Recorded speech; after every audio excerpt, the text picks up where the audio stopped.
Hello and welcome to Your Health Reclaimed with DrPND, where we help you reclaim your health with tips, tools, and resources to live your most optimal and vibrant life. Here's your host, DrPND.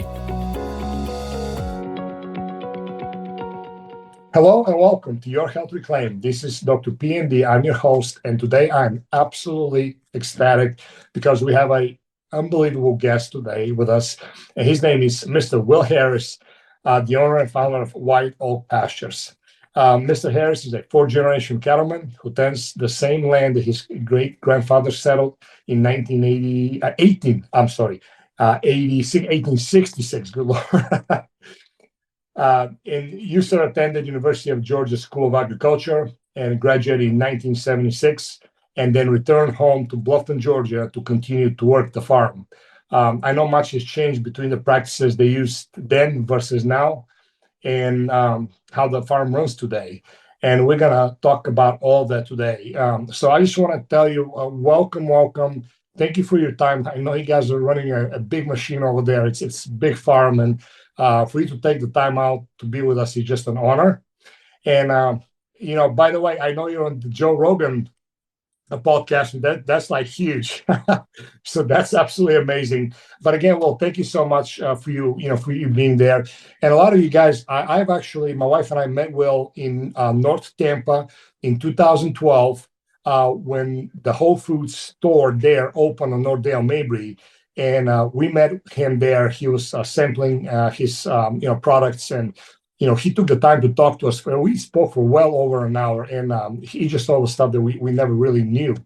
And this is how we first got introduced to regenerative farming, and the importance of consuming high quality, pure food, and that obviously we promote and we practice ourselves for us.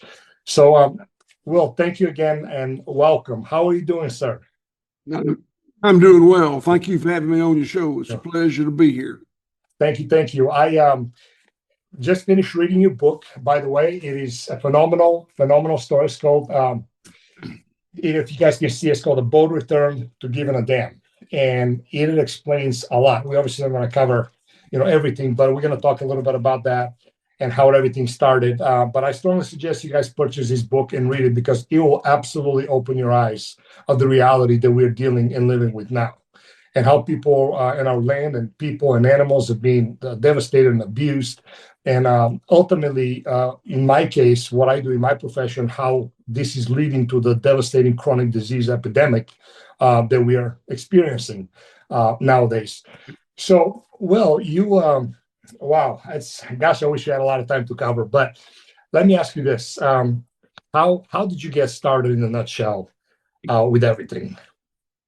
So I am the fourth generation of my family to own and operate this farm.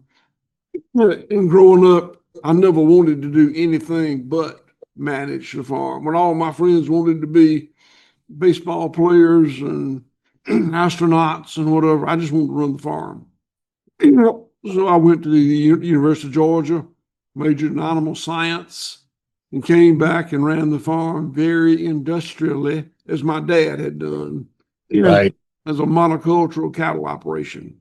And we used all the tools, chemical fertilizers, pesticides, hormone implants, subtherapeutic antibiotics, all those tools.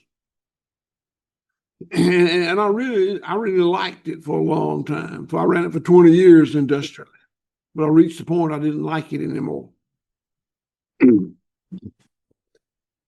Wow, this is amazing. So let me ask you this, because this is, I think, a lot of confusion. First of all, a lot of people that I talk to, they really have no idea anything that was ever existed before chemical agriculture and before conventional farming. It's really weird. Like this, like they bury their heads in the sand. And they literally, like when you ask people, they don't even know there was anything prior to that. So let me ask you this.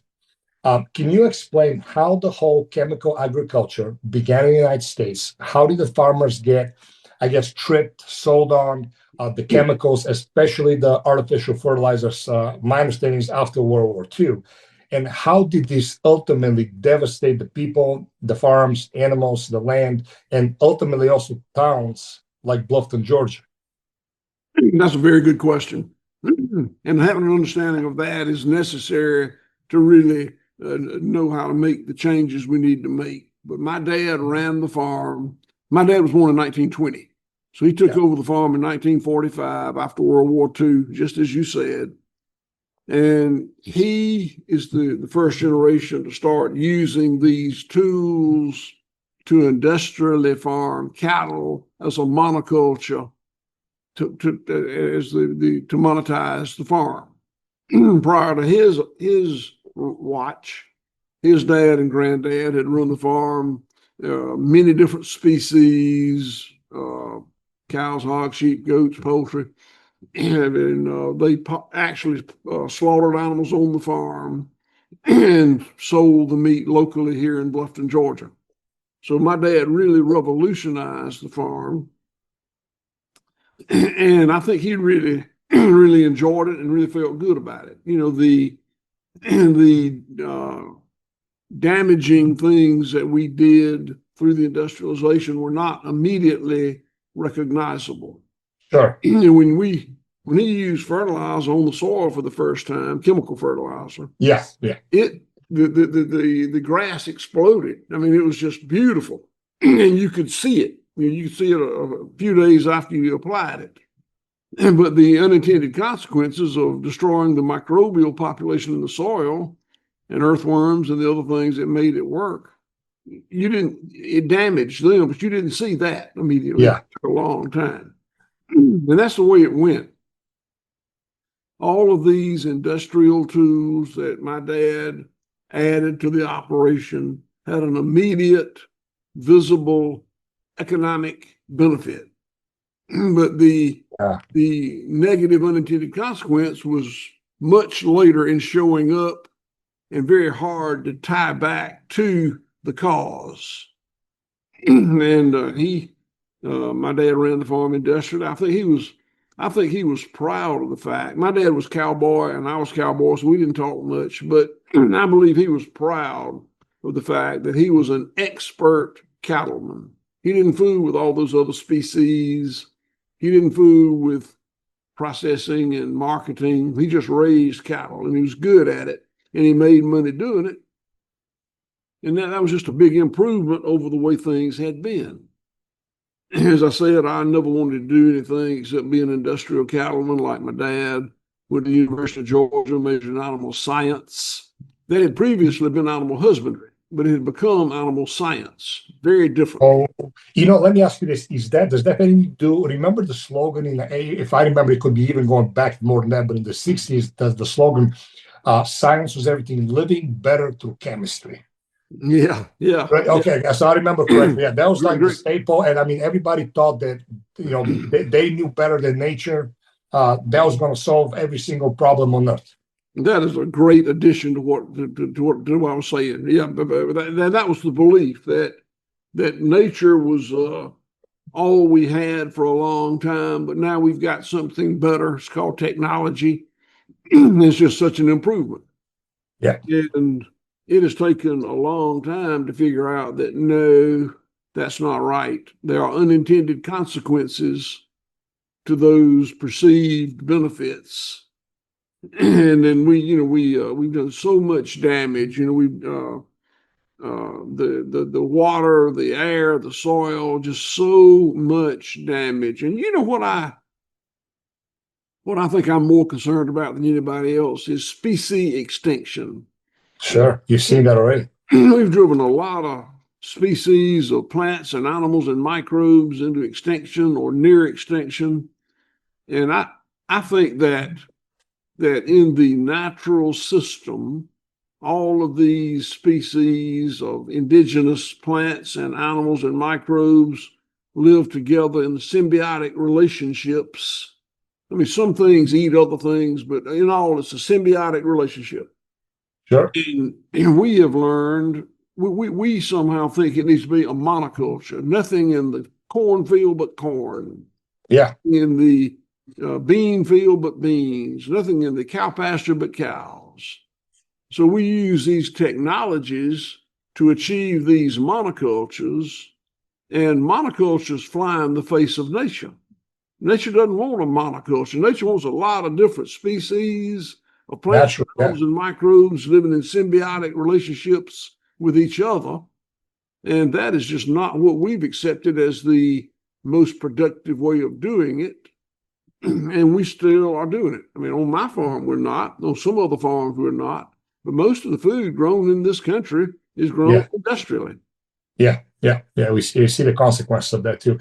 Now, was it my understanding correctly that from World War II, when that ended, all the chemical companies, they used to supply the nerve gases, the exfoliants, and so forth. Did they start to shift over to agriculture because they figured out, hey, listen, this is really, this is very effective to control pests and weeds and stuff like that? Yes, so you're exactly right. World War II was a game changer. So much money had been spent developing technologies that could be used for the farm. Probably shouldn't have been, but could be used for the farm. You mentioned nerve gas. Yeah. I think that was that research was the beginning of the pesticide business. Wow. The explosives are, mostly ammonium based, so that those explosives plants could be rebuilt to provide fertilizer. Ammonium nitrate, yeah. Ammonification occurred in the 1800s, but it cost too much. People didn't use it. But when we here, Europe, wherever else, spent so many dollars building munitions plants, and the war was over, and we didn't need them anymore. They could be transitioned into fertilizer plants, and it was cheap. Yeah, makes sense. Yeah, makes sense. Even the mechanization. When those guys left Bluffton, Georgia, in the early '40s to fight World War II and learn how to drive tanks, when they got back home, they didn't want to plow a mule anymore. They wanted to drive a tractor. Yeah, understandably. So all of the changes that World War II brought about seemed to be very beneficial to the agricultural effort, but there were unintended consequences for all of it. Wow, unbelievable! And then here we are today. Almost 80 years later, reaping those consequences of that. And can you tell us a little bit about what happened with towns like Bluffton? How did they get that drain and then just that devastation that they experienced due to those? So the industrialization of agriculture impoverished rural America. And you mentioned my little town of Bluffton here, and it's a prime example because Bluffton never had anything except an agricultural economy.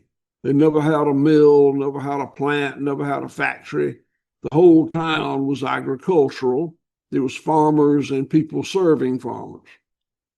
And when my dad's generation and later my generation industrialized, we really impoverished the little town of Bluffton. In the early 2000s, when I started changing White Oak Pastures, Bluffton was almost literally a ghost town. There was nothing here but a post office, a little peanut buying point, and mostly old people that couldn't move anywhere else. Oh my goodness. And that happened a lot over different towns over the country. It did. It was very noticeable here because it was nothing but agriculture. But today I've got 170 employees living in and around Bluffton. My payroll is over $100,000 every Friday paid in Bluffton. And some of that money goes somewhere else, but most of that money stays here and circulates in this little rural economy. At my plant, we sell $30 million worth of meat and poultry a year, and I don't buy much except packaging and power and fuel.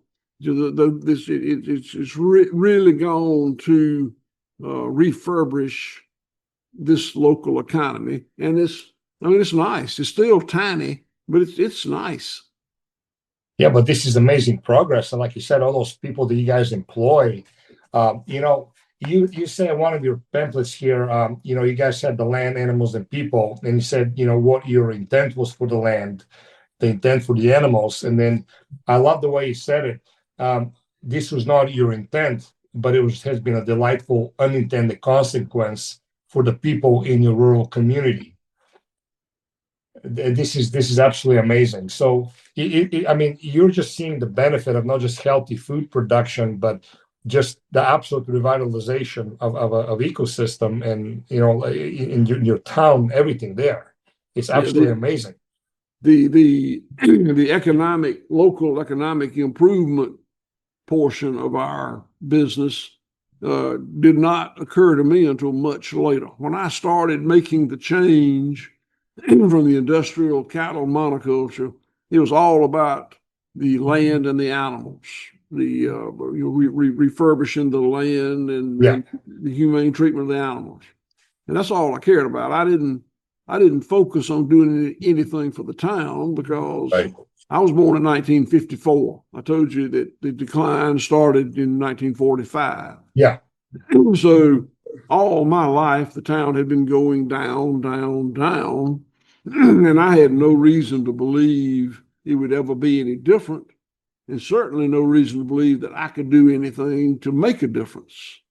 But when I was farming industrially, I had 3 or 4 minimum wage employees, and that was not much of a contribution to the economic well-being of the town. But as we changed how we farm and added more and more and more things, processing and order fulfillment and all these other things that we do, we needed more. We needed a town again, and I was hiring more and more people, and we were paying them. I'm not saying we pay our people that much. We pay our people more than is typical in this little, of course, rural economy. And they needed a place to live and a place to eat and drink and sleep and play. And we built it. We built a restaurant and a lodging for people and a store and a lot of other stuff here. And just without really intending to, this turned into a very nice little town that we're very proud of. And it really wasn't even the intent. And I think there's a lot of lessons to be learned here. Little villages, towns in rural America are drying up or have dried up all over the country. And this one has come back. And it didn't come back because there was a philanthropic millionaire here. There wasn't. It was me. And it wasn't government money. It wasn't. It was just starting over, making the land productive and making the land yield an abundance and harvesting that abundance and processing it and marketing it. And my business doesn't make a lot of money. The return on our investment is not great, but we're happy with it because we just feel so many benefits and blessings that have come because we started the business. Well, see, that's right, because people have a wrong perspective of what they're trying to measure as success. Everything is success nowadays is monetary. Everything is money. But perfect example, you guys are extremely successful because you're such a blessing to, like I said, to the animals, to the land, to the local economy, to the people. How do you measure that, right? You can't. I think it's amazing. So this is a phenomenal example to show people how regenerative agriculture and those practices can really bring things back like they used to be. Like they have worked for thousands of years successfully, and people have thrived on that. Well, my dad's generation and my generation made agriculture very linear. And it's not meant to be linear. It's meant to be cyclical. Cyclical, yeah. And the proceeds were linear as well. They went somewhere else. And we made the business more cyclical. We kept more of the money in this impoverished rural community. Yeah. This is amazing. Can you, real quick, for the people that are still not really understanding it, or perhaps they haven't even heard of it, can you tell us what is regenerative agriculture about? What is it? Yeah, people seem to be confused about how to define regenerative agriculture, and I don't understand where the confusion comes from. It's very simple. There are cycles of nature that generate an abundance. Yes. All that coal and oil and gas that we've been living on for the last 100 years? Yeah. That's the abundance of nature from the era of the dinosaur. During that era of the dinosaur, all the cycles of nature were operating optimally. The energy cycle from the sun, the mineral cycle from stones, the water cycle from rain, the microbial cycle, the grazing cycle, cycles that I don't even know about. But many cycles of nature were operating optimally. Yeah. And when the cycles of nature are operating optimally, it spins off an abundance. Yeah. And that abundance in that era was coal and oil and gas, ultimately dinosaurs and whatnot that made those products.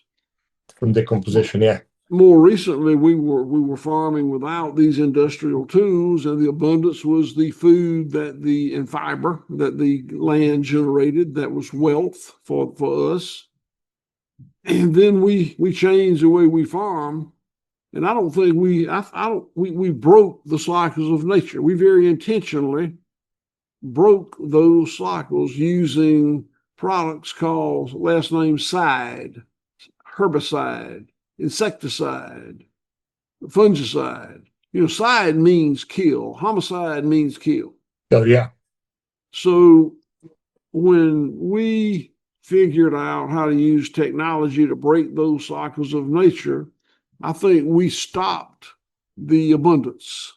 Now, we still produced yield, but it was just transferring that yield from somewhere else to make it a marketable commodity. Yeah. And we did a lot of damage. I say we, I mean my dad and I. We did a lot of damage to the land when we did that. But now we're fixing it, and it's slow to fix. It didn't. The damage did not occur overnight, and the fix doesn't occur overnight. One of the measurements that we use to determine whether we're improving things or not is organic matter in the soil. And the organic matter in the soil is no more important than a lot of other things, but it's very measurable. Got it. Yeah. Okay. You can test for it.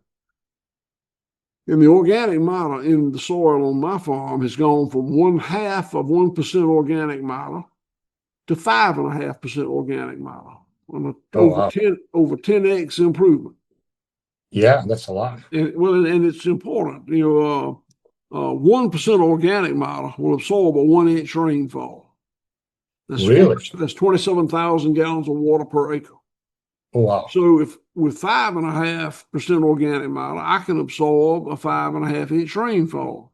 Now, not if it comes in 30 minutes, but if it comes over, if you've only got a 0.5% organic matter, you can only absorb a 1/2-inch rainfall, and everything else washes away. And you had erosion. Erosion does damage. Wow. Right? Okay. Thank you for that. So there's a lot of things we could discuss that I chose organic matter because it's the most succinct and concise. There are a lot of improvements. There's species of plants and animals, and I'm sure microbes, insects, that have come back since I changed the way I farm. I see them all the time. I love the term teeming with life. Yeah. It's just a beautiful term. That's a beautiful term to me. And it really is. And my farm is teeming with life, and the farms of my neighbors is not. It's a dead mineral medium. I saw one of the videos that you guys had a drone footage of when the rain falls and how the runoff and the erosion goes from your the land around people that farm conventionally around you, and how like your land literally looks like a green paradise. You know that. I wanted to ask you a question. In your book, you talked about, you guys had a third-party independent study done on carbon constant. How's it called? Carbon. It's how your farm basically absorbs carbon And you guys did a study on that was independent, and how as opposed to conventional farming is the methane gas and the carbon sequestering, I guess what I'm trying to say, what the difference is between conventional and the regenerative model like you guys have. Yeah, this was done fairly recently. It's an environmental study by an environmental group called Qantas. It's an international group. They're headquartered in Minneapolis, Minnesota, I think, in this country. But a large company, for several reasons, thought it would be in their best interest to see if we were doing what we said we were going to do. And they paid $80-something thousand to Qantas to come down here and do this environmental impact study. And they showed the things that I've been telling you about. And in fact, that study is on our website, whiteoakpastures.com. Yep. And that study by Qantas is reproduced there. You can see what it says, but it basically said what you and I've been saying, that we have brought life back to this soil. Amazing, absolutely amazing. And people, there's a lot of concern with the green gases. Part of that contribution is, I guess, being from the CAFL, the confined animal feeding operation, feedlots with cattle, and you guys don't have that problem, correct? Well, the fact is, cattle do flatulate and release some greenhouse gases. That's just the way the animal is built. Right, of course. But it's a very small percentage of what they consume. So those cattle are out there consuming forage, grass, forbs, and they digest it in their rumen. That's the digestive systems, broken down actually by microbes. And some percentage of that carbon they consume in the form of those plants is given up as flatulence. Sure. And this flatulence contains greenhouse gases, and I acknowledge that. But most of it, a lot of that carbon they take in goes to produce beef. Sure. We grow from a 70-pound calf to a 1,200-pound cow. And most of that it's not water, it's carbon that they got from the grass, which used to be greenhouse gas. Yes. In addition, that grass grows, and it grows roots up under it. And if it's grazed properly, the cattle, in our case, about every 60 days, they graze that grass off. The grass grows 60 days, and the roots grow. And if there's this much on top of the ground in forage, there's that much under the ground in roots. Oh, wow. I didn't know that. Okay. And when they bite it off, those roots start to slough off, and that carbon gets marooned in the soil. That's where that organic matter goes up that we were discussing. Yeah. And then I move the cattle. We move our cattle every day. I let them graze one day, then they move, and they won't be back for 60 days. During that 60 days, the forage will grow, the roots will grow, they'll bite off the forage, roots will slough off, maroon the carbon in the soil, and it's like that plant's like a carbon pump, pulling it out of the atmosphere and putting it into the ground. That's amazing. And that's how I didn't add a lot of carbon to my soil, but it went from 0.5% to 5.5%. That's a lot of carbon. Yeah, that's amazing. And it did it through the magic of photosynthesis. So I really resent this story that I think the vegan community has invented about cattle destroying the environment. Exactly. Certainly, cattle in a feedlot are damaging the environment, admittedly. But cattle raised rotating through pastures are correcting that problem. Exactly. And I'm really glad you explained that, because this is a big misconception. And I really get upset because you're right. Like the vegan community, particularly some of the plant-based people, perhaps they mean well, but they really roll everything. Basically, it doesn't matter what's a feedlot or something regenerative. They all roll everything into one, and they blame everything on the cows. Well, and I respect the vegetarian decision. I mean, if a person decides they're not going to eat meat, I have I have full respect for that. That's not my Absolutely. decision, but it's their decision, and I respect it.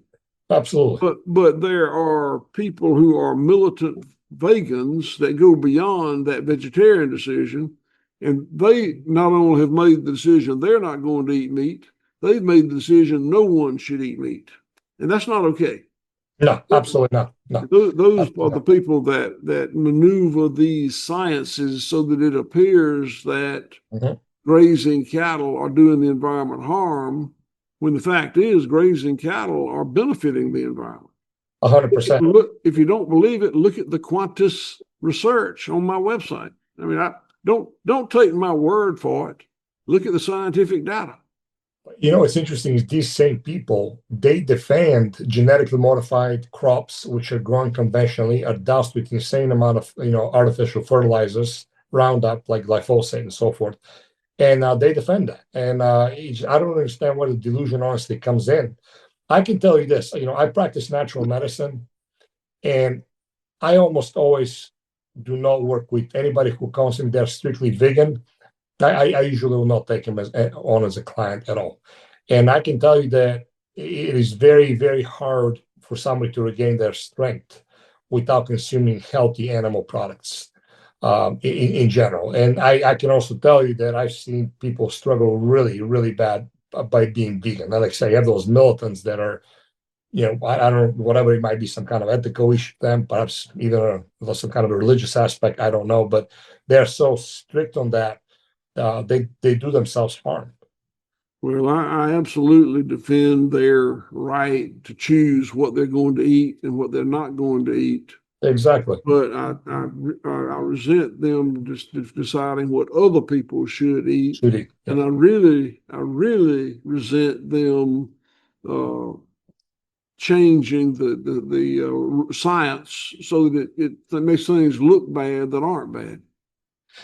How do they do that, by the way? Is there something done through like some of the bureaucratic channels through them? Most of the time they take research work that was done in an industrial feedlot. Yeah. And in which case, they can find what they're looking for. Yeah, of course. And they want to generalize that. That's the way it is with all cattle. And the fact it is very different in a truly regenerative grass-fed operation and in an industrial feedlot operation. It's very different. Yeah.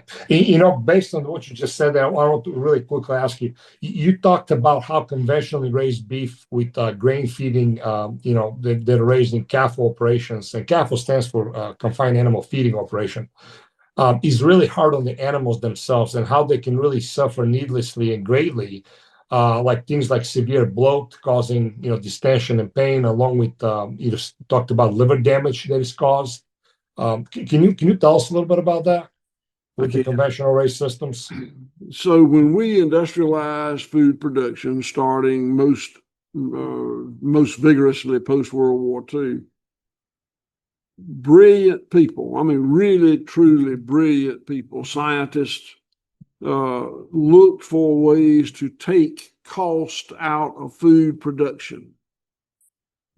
There was very little focus on animal welfare or environmental impact or other attributes or lack of attributes for the product. It was just taking cost out of production. Yeah. And that's when we industrialized agriculture. That's when we made it very linear. We were looking for efficiency, and linear, a line is more efficient than a cycle. The quickest way to get from point A to point B is a line. So we brought that, and I say we because it was my dad and I, we were part of that generation. We brought that incessant demand for efficiency to be all that mattered. And truly, if all you're looking for is efficiency, then a confinement feedlot using hormone implants and subtherapeutic antibiotics and unnaturally energy rich feed stuffs is a way to do it. I mean, you could, I don't know if you have children, but you could raise them to be good, responsible adults.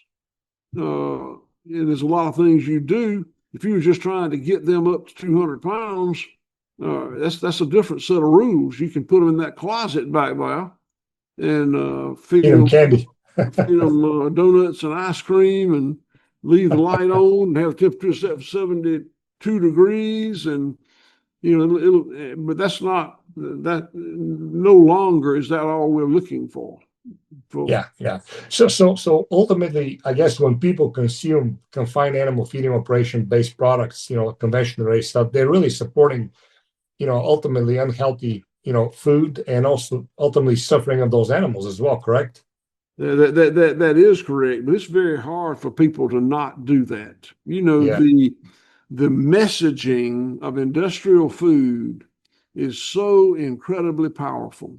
Yeah, I agree. Yeah, you're right. The majority of really, really smart, educated people that you might start a conversation with in a city sees nothing wrong with industrial commodity food production, but because the messaging from big food companies is so powerful.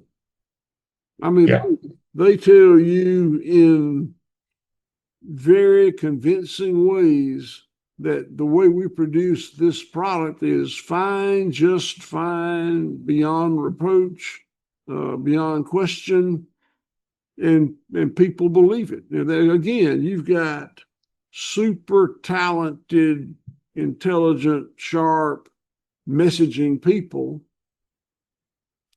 that understand how to convey to message to the public, in the best possible light. And they don't have any money restrictions either, so their budgets are unlimited for that to happen too. I think the most powerful marketing tool that we have is come see us. Come see us. Come to the farm. We'll show you what we do. I've got a lot of certifications. I got a lot of approvals from third-party verifiers that say we do it kindly and without hormones, without pesticides, without fertilizer, whatever the term is. I got a lot of them. And really, really, the best one is to get people to come see you on the farm. Well, if you're not coming to the farm, look at the social media. If a farmer is inviting people to come to the farm anytime they want to, they're putting the message out on social media, they can't be lying, because you could go see it if you want to. Yeah. So, my first choice is for people to come see us. My second choice is, if you can't come see us, look at I've got a daughter and she's got some people that work with her, and they spend their days telling our story on social media, and people that won't ever come see us, I think, become convinced that we're doing it right, because they can look and see. Yeah. And they know they could, and they know they can come look. And a lot of people do come look. That is really amazing, because you're definitely not going to be able to call a conventional feedlot and say, guys, can I go take a nice tour there and film and take my family there? They're not. Nobody's going to let you go there. They won't let you. They won't let you in. I mean, that's just right. Oh no, they don't let you in. Yeah. In your book, you talked about how you had and still are fighting with what you call the rank and file cattle people, and also the bureaucrats of the multinational companies. Can you tell us a little bit about that? Like, is that like an uphill battle? I mean, do they harass you? Do they try to, kind of counteract the message that you're sending out there? I mean, nobody has ever accosted me, to physically, but the messaging that they put out, and they got a lot bigger budget than we do. Sure. Talking about how good they do it, and is very compelling for people that don't look very far beneath the surface. Politically, they're very powerful. Politically, big food, big ag, big tech puts a lot of money into the lobbying efforts, and they've got incredible amounts of control of Washington, D.C. and state capitals as well, but Washington in particular. It's a stacked deck, and fortunately, I don't need for everybody in the country to choose this kind of food. I just need a certain number. I don't know what that number is. Yeah, we found that number. that's amazing. I'm not trying to grow White Oak Pastures. White Oak Pastures is bigger than I ever intended for it to be, and as big as I ever want it to be. And as a family, we've discussed it, and we're not trying to grow White Oak Pastures. I am interested in growing the movement so that the other farmers could become more like White Oak Pastures. I'm interested. Right. You have what is called the Center for Agricultural Resilience. You are very prepared. That's great that you got that. Oh yeah, I was looking forward for that day. I was like, man, the great will have us. I can't believe it. So, no, I mean, I love that. This is the message that I preach to my clients all the time. It's hard to. A lot of people are becoming more and more receptive. A lot of people, they realize they're starting to look, they're starting to read and learn, they're starting to be a lot more interested. I can tell you, like 15 years ago, nobody even knew what grass-fed was or pasture-raised or like, what is that? Like, I don't know. Organic was just kind of coming in the scene. Just even organic, anything is organic food. Like, well, like, is it really that much different? So you guys have really come a long way. Have really, generally people, like I said, are really. From what I can see, at least people have come a long way, relatively speaking, from 15 years ago. But yeah, I wanted to ask you, because this is, if I'm incorrect, obviously correct me, but this is how you teach other farmers through that when they come to you, and you guys teach them how this is done, how is regenerative farming done, and is that correct? Yeah, that's the brochure you have is for we call it CFAR, Center for Agricultural Resilience. Yeah. It's a 501c3 that I started about 4 or 5 years ago for the purposes of training other people to farm the way we farm. And that's amazing. We bring 6 interns onto the farm every quarter, 4 times a year, so about 24 per year, and that's pretty intensive. And we get wonderful people here. We get about 30 applications for the 6 openings, so we're able to pick them. We're able to pick them, and they're great people, and they learn a lot. I tell them now, don't think you're going to come here and spend 3 months. I said 6 weeks. It's 3 months, 12 weeks. Don't think you're going to come here and spend 3 months and be able to leave here and start farming. You're not. But it'll be a jump start to get you where you need to be. And we actually hire about half of those people to stay here as employees. And in addition to that, we have 3 or 4 day training sessions on very specific areas, be poultry production or pig production or gardening or other more specifics. And those are very good too. I think I hired an executive director to run CFAR, Center for Agricultural Resilience, but me and my managers teach it. We raise, every species has a manager: cows, hogs, sheep, goats, rabbits, garden, poultry, on and on, processing. Sure. And we are the guys and gals that actually teach the courses. And we that's amazing. Wow, that's really amazing. I'm so glad. Thank you for doing this. This is what is needed, and I'm really glad that you have people that are coming to you and wanting to learn, because this is the way we're going to change this. And our environment has been damaged, people's healths have been damaged, and I can tell you right now that is hands down the biggest reason is the food supply. Yeah, the conventionally raised and highly refined processed foods. This is ultimately why we have a chronic disease epidemic in this country.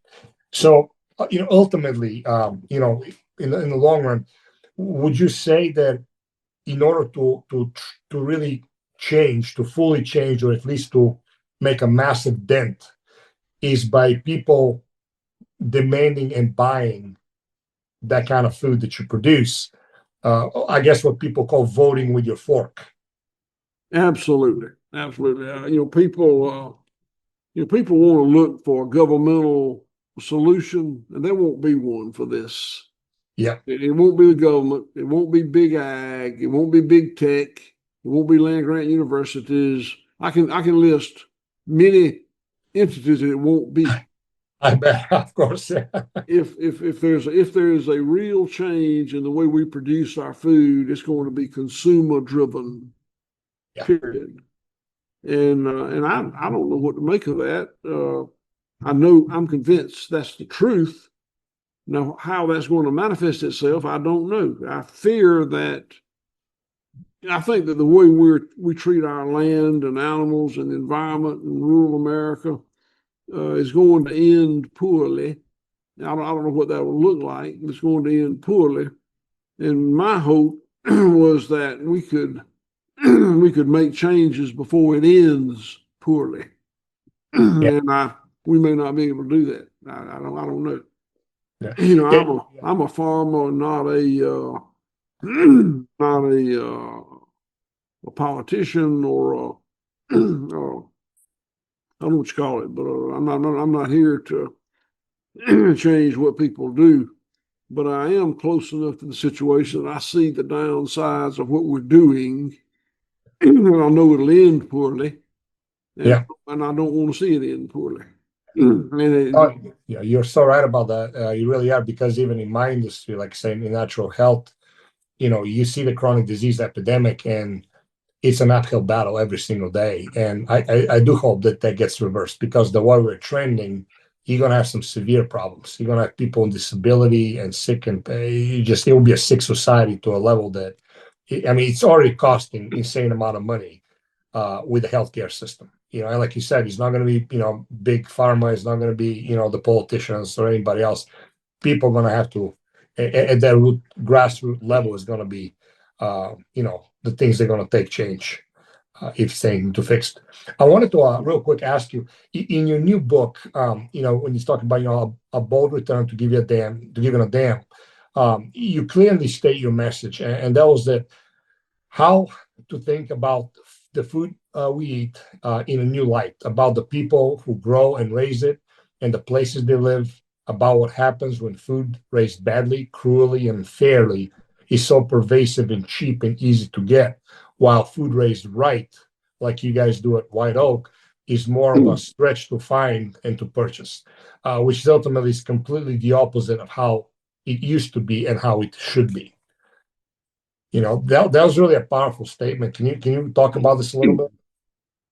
Yeah. So the movement for industrialization and monoculture production has moved so far and become so widespread that it's going to be very difficult to control, to change, and B, probably can't be done very swiftly. Probably going to be gradual, more gradual than me and people like me want to see it. I don't want anybody to be hungry. I'd rather see people eat bad food than not have any food and be hungry. Of course. And the fact is, I used to say that producing food the way I produce it costs more. But I don't think that's exactly the right way to say it. We bear White Oak Pastures and others like us, we bear the full cost of production. We don't spin off damage other places. That there's a dead zone in the Gulf of Mexico. Yeah. It used to be a thriving oystering ground that chemicals and fertilizer coming off farmland has decimated. And now to fix that would cost a fortune. Yeah. But who's going to fix it? Right. The chemical companies aren't. The fertilizer companies aren't. The farmers that did that aren't. So there's a lot. It's got to be gradual. I worry about species extinction. I think that every species in a ecosystem has a role. Plants, microbes, animals, and we've driven so many of them into distinction, and that has a cost. Those plants and animals and microbes were doing something productive in that ecosystem. We may not know what it was, but they were. So all these ills and damages that we've done have a cost, and they can't be corrected overnight. So it's going to have to be gradual. And I'm not good at gradual. I want stuff to happen all at one time. We all do. But it won't be that way, and it can't be that way. But for sophisticated consumers, this is the answer to your question. For sophisticated consumers who have looked at the system and come to understand the damage of industrial commodity food, if those people will be willing to pay a little bit more to have food produced that doesn't create those damages, and then grow that. We did not trash our food production system overnight. It took us about 80 or 90 years. We're not going to fix it overnight. It's going to take 80 or 90 years or something. I don't know what the number is. Sure. But we've got to start. And the start of it is for smart, sophisticated consumers that have gone to the trouble of understanding the problems to eat better. To eat food that's grown more humanely, more sustainably, better, and then you let that hopefully that will grow back the way the industrialization, commoditization, centralization grew. Yeah, pendulum swing. This pendulum is swung that way. Now it's got to go the other way. Got to come back that way.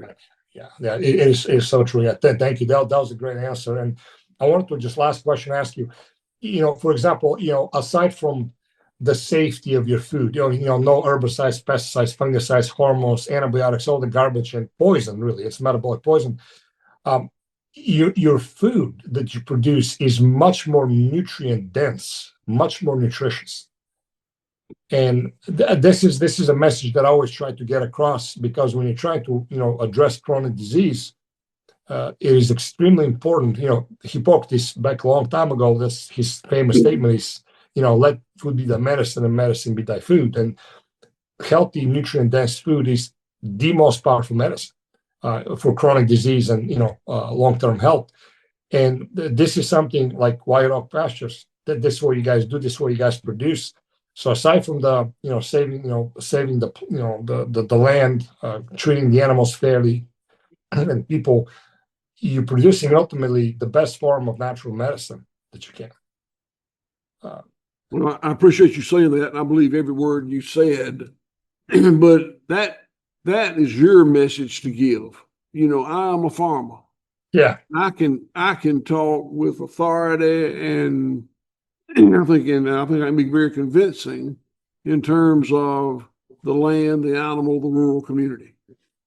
I depend on chefs to talk about taste. I depend on people like you to talk about nutrient density. Somebody else to talk about food safety. And I need those. I need that help. I need you people who are experts in these other areas to help me educate people, because I can't educate them on anything except what I know.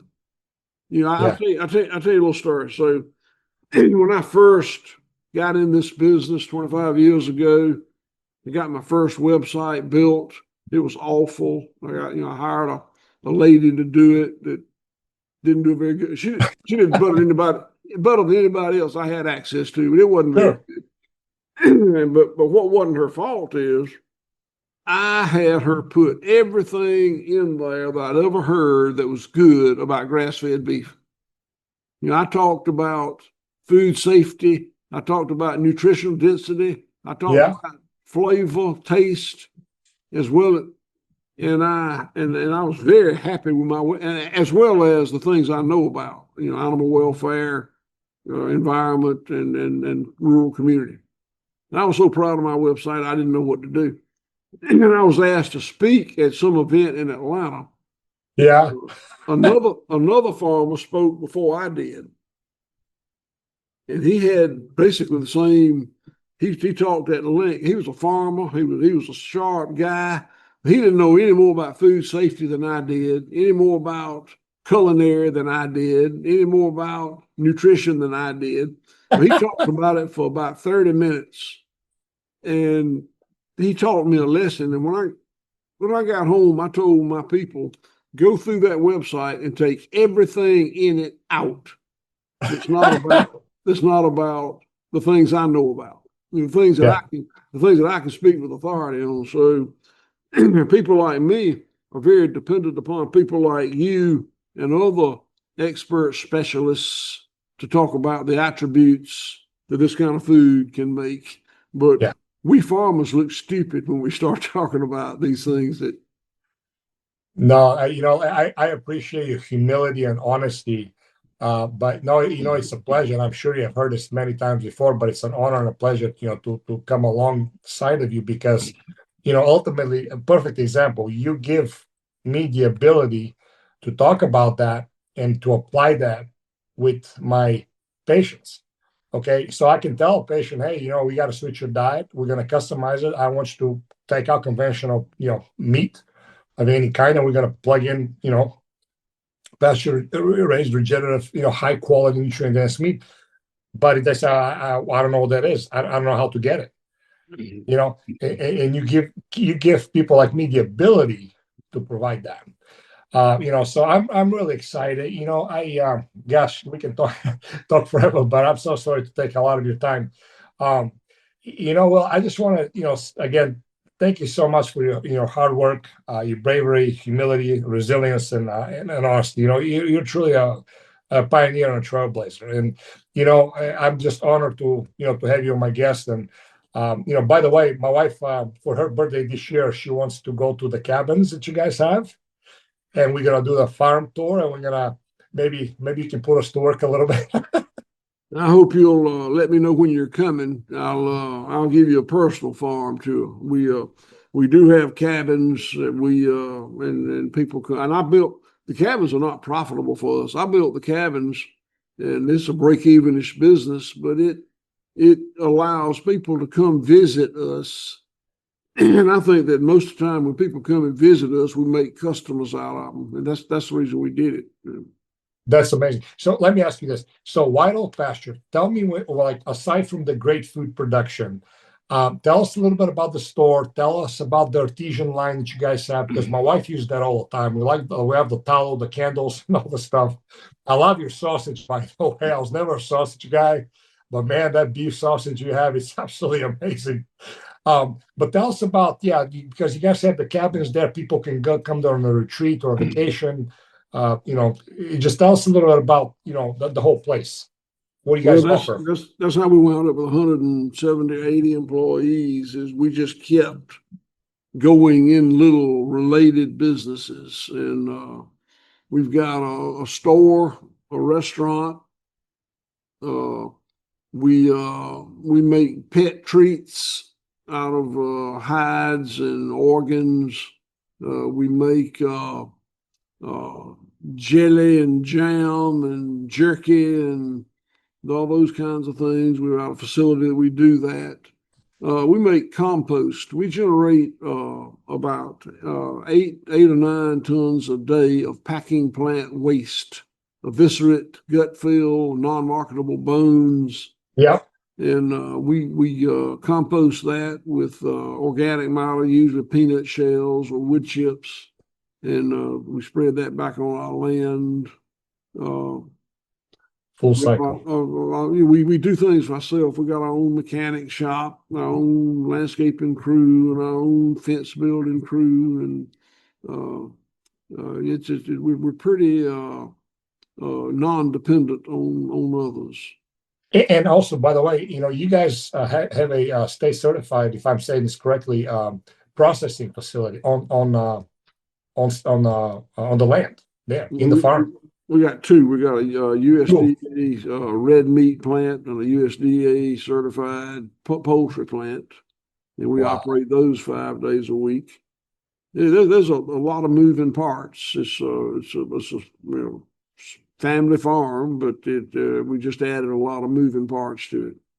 That is amazing. So basically, people come there, rent a cabin, enjoy the beauty, get some rest, eat at the restaurant with some high quality nutrient dense foods. And there are tours. You can they're not all day every day, but there's certain times you can get a tour of the farm. So.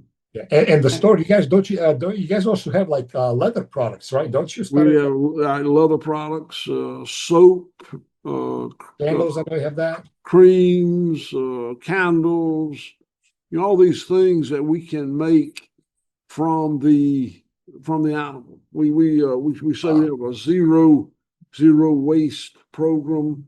That's not exactly true. We got plastic that we recycle, some stuff like that, but of course we pretty much zero waste.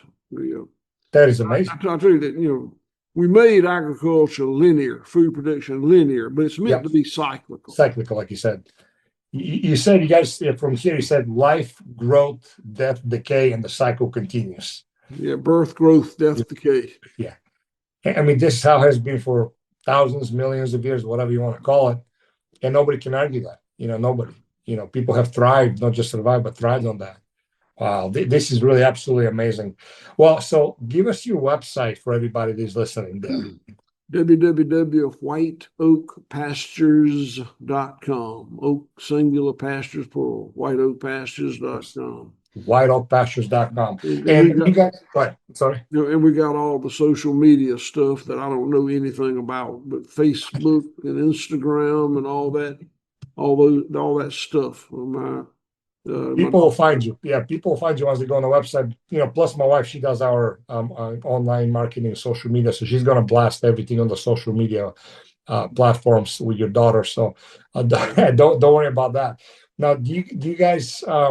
How's everything else going with your family? I think you said that two of your daughters, they also work on the farm. We really been blessed. We all my family lives here on the farm. We eat meals together 2 or 3 times a day.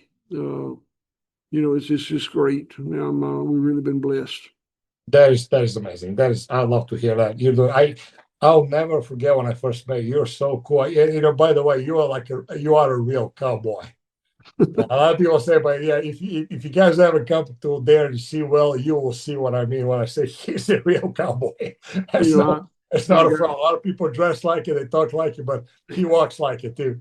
We were invited to go to Washington D.C. here a couple of months ago, and I simply had nothing to wear except blue jeans and boots and a cotton shirt. That is original though, right? Well, Will, thank you again so much, and I can't wait to see you. Yeah, we're gonna try to come there in November. That's when my wife's birthday is, and shake your hand again, and just spend some time together. And thank you so much, for being on my podcast and taking your precious time. I know we've gone over an hour. We're doing this, and I hope to have you someday back again. Thank you so much for having me on today. I enjoyed talking to you. Oh, thank you so much. Well, you guys visit DrPND.com. If you have any questions, please reach out to us. We're going to post all the links and the website for White Oak Pastures on all the social media. And please go check out the website, support Will. Remember, if you want to have something to truly support that has a real cause and effect, it is right here. This is his non-for-profit organization, Center for Agricultural Resilience. And this is something to, really get behind, because the way we're going to win this fight and this war in all aspect is, like you said, just vote with your fork. And you will not be disappointed with the products. Believe me, I've been a customer for a long time. I absolutely enjoy it. And you can still buy it from, by the way, from Publix, Kroger, and online. And But online is definitely the best because you can also check out all the store there, and they have everything literally. Will, thank you again, and have a great day. I'll see you soon. Thank you. Bye-bye. Thank you for your valuable time and for listening to the Your Health Reclaimed podcast with Dr. PND. Be sure to hit the subscribe button and share this episode with a person you know it can help. If we can help you in any way, or you would like to connect with Dr. PND, please visit drpnd.com. That's drpnd.com.